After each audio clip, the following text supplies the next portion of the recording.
தினம்தோறும் விளக்கேற்ற நல்ல எண்ணெய் இதயம் நல்லெண்ணெய்.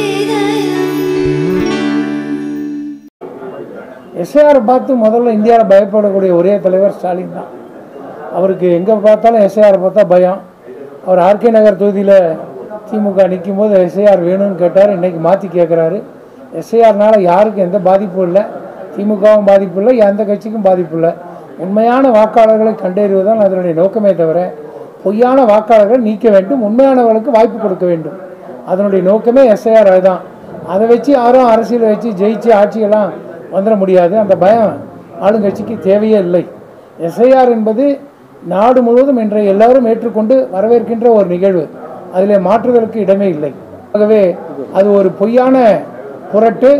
எஸ்ஐஆரில் எந்த விதமான தவறும் நடப்பதற்கு வாய்ப்பே இல்லை. ஏனென்று சொன்னால் நல்ல நேர்மையான அதிகாரிகள் தான் அங்கே இருக்காங்க. அதுக்கு மேலே எத்தனை வாய்ப்புகள் இருக்காங்க. விடுபட்டிருந்தால் மறுபடியும் சேர்த்துறதுக்கு எத்தனை வாய்ப்பு இருக்குது. பீகார் சொல்கிறாங்க இல்லையா, பீகார் ரிசல்ட் வரப்போதில்லை தேர்தல் முடிஞ்ச அப்புறம்.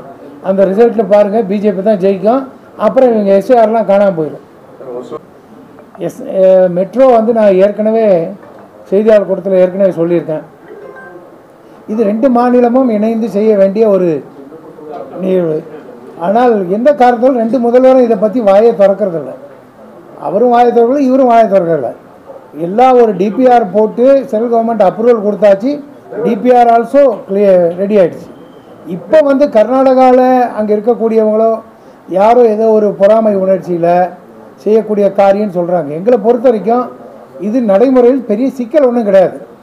அந்த வரக்கூடிய மெட்ரோ நமக்கு எக்ஸ்டெண்ட் பண்ணுறதுல பெரிய சிக்கல் கிடையாது. 2 விதமான வாய்ப்பு.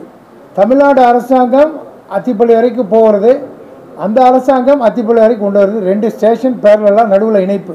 இது ஒரு ப்ரெஸ்டிஜாக பார்த்து நீ பெருசா நான் பெருசான்னு செய்யாமல் மக்களுக்கு சேவை செய்யணும்னா இது ஒரு ஈழியான சுமூகமான வழிமுறை. இது 2 அரசாங்கங்களும் உணர்ந்துக்கணும். 3 பிரச்சனைகளுக்காக கர்நாடக முதல்வரையும் டிகே சிவகுமாரை சந்திக்கணும். ஒன்று, இந்த மெட்ரோ பிரச்சனையை முடிக்கணும்.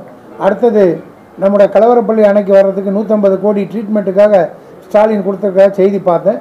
ரொம்ப நல்லது. ஆனால் அங்கேருந்து வரக்கூடிய தண்ணியே கலப்படம் இல்லாமல் வந்தால் ரொம்ப நல்லது. அதற்காக அந்த முதல்வரை பார்க்கணும்னு சொல்லி பேசியிருக்கோம். விரைவில் அது போகும்.